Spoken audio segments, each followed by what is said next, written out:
also playing violin and viola, laying down some solo tracks to go along with the full orchestrations.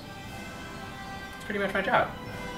Also, like, you know, manager, dresser, organizer, you know, all of those things. Yes, Things you don't sign up for. Ian and I have been on the Les Miserables national tour for the past 2 years. We became friends when we went to Harry Potter World it was like 2 months into the tour, maybe. And we sort of bonded over our love of Harry Potter and have been sort of inseparable, like, Disney geek friends ever since. You know, my job is to sort of oversee any sort of the musical choices that are happening, you know, overseeing all the musical choices, and then sort of serving as a liaison between Ian as the artist and Rick as the producer.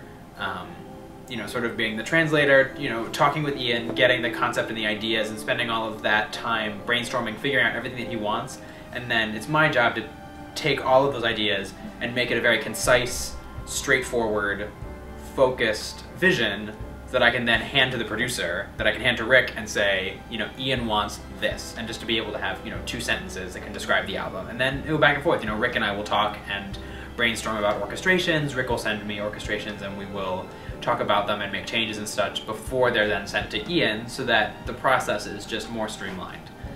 So yeah, I'm sort of like the filter between both sides. They always joke that your job as music director is 30% music, 70% people.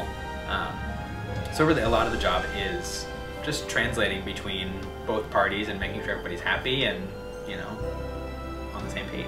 You know, most of this album is tracked,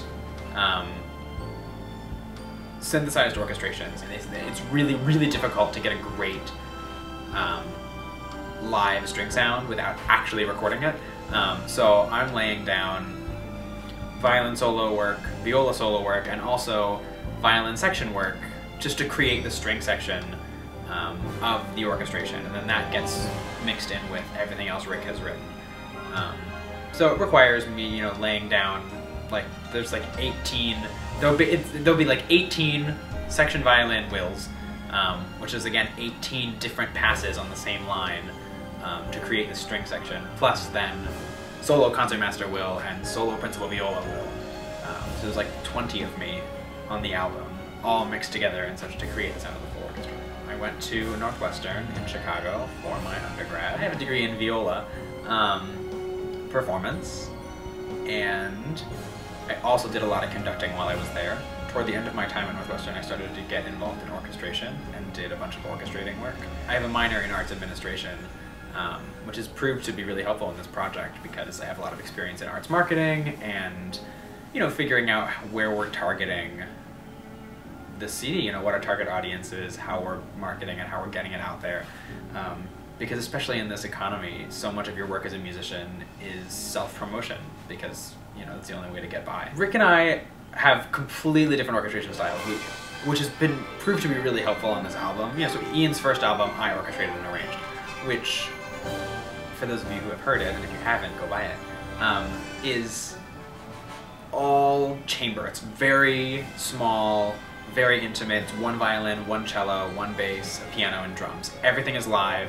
Everything was done live in the studio, and it's very small and tight. So my orchestrating style is for ensembles like that, where Rick's orchestration style is huge. It's, you know, lots of color and texture and sparkles and thrill. It's so exhilarating to listen to, and it's just something that I don't do. All of my work is so, like, small cabaret space, you know, like solo instruments, which is funny. I think I don't understand how to do what Rick does, and Rick says the same thing about me, which I would disagree, but, you know, it's just 2 completely different ways of working, and which is why now Rick and I work together really well. You know, he produces these huge, beautiful orchestral scores, and then, you know, will send me the string parts, and I will go through and make little changes to make the string parts, I don't want to say a bit more intimate, but to make them more suited for a live player. So we really bounce off each other really well. I love Christmas so much. Like, we're about to hit November tomorrow, and I have to refrain from listening to Christmas music. In our house, my mom and I are the same. We have this rule that we don't listen to any Christmas music until Thanksgiving Day.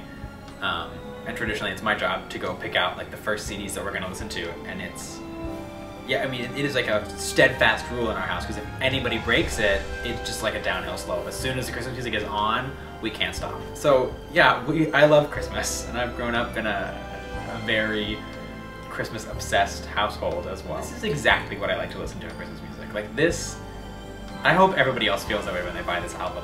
To me, this project is exactly what I want to listen to, and I always have a hard time finding this kind of stuff. I basically, with Christmas music, I want this like beautiful, lush orchestral scores.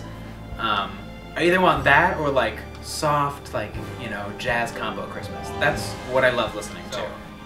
This kind of orchestral, you know, sleigh bells, sparkles, glitter, that's what I love in Christmas music, and this album is exactly what I look for in any Christmas music that I listen to. The song selection is a nice mix of, you know, we have a little bit of religious, a little bit of secular.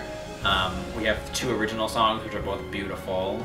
So it's a nice, you know, you get your classics, then you get I'll Be Home for Christmas, you get Oh Holy Night. So you get both of these like really standard numbers, but then you also get 2 original Christmas songs that have not been heard before. So it's like just adding to the repertoire of Christmas music. My favorite song on the album is Oh Holy Night, because it's one of my favorite Christmas numbers, and also it has a bit of a history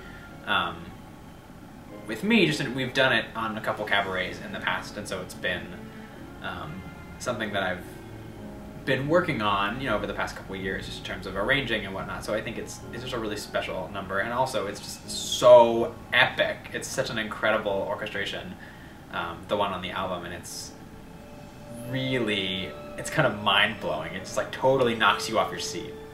These 2 albums have been the first studio stuff I've done. Everything I've done prior to this has been live. I mean, everything I do as a player is live. Studio work, you know, since you're going to be playing the album over and over and over again, it has to be perfect, because those little mistakes are going to grate on you, and just they bother you more and more and more if you don't take care of them. Now, the nice thing about doing all of my violin work is since I'm on the road with the show, for the second album, I do this all remote. So I record it from my hotel room and send it to Rick online, and then he mixes it in, which that's nice because I am sort of at my own schedule. So if I'm having a bad day and it takes me 2 hours to record 8 bars, so be it. You know, it's my time, and I'm not wasting anybody else's. And I also feel like I'm a little less pressured. You know, when you're in the studio with the engineer, and if you really botch something bad, you know, you not only do you judge yourself, but you're like, oh God, that engineer just heard that horrible thing that I just played. Where if I play something terrible in my hotel room, I just stop and I'm like, okay, delete, go back and do it again. You know, so it's, doing it remote is nice. It's a little bit of pretend for me, you know, because when I'm recording, I have like the full orchestration in my ears. So a lot of times, to keep myself interested and to keep myself going and, you know, playing well, you know, I pretend that I'm playing with a huge orchestra, just, you know, me in my hotel room. But it's whatever you can do to keep the work interesting. Oh, but the best part about doing this recording work is, unlike a live performance, once the recording is done, you have it forever. You know, so if you're having a bad day with your playing, you can always go back and listen to an album that you made and be like, oh, you know, this sounds great. Or the thing with live playing is, if you have a great moment, you can't go back and relive it over and over again. Where in recording, when you have great moments, you can go back and listen to them over and over and over again. You have that posterity, and there's just been so much hype and excitement about it that I'm just ready for it to be out in the world, and I'm ready to like brag and show it off to everybody. I think it's going to be epic. Yes, beyond good.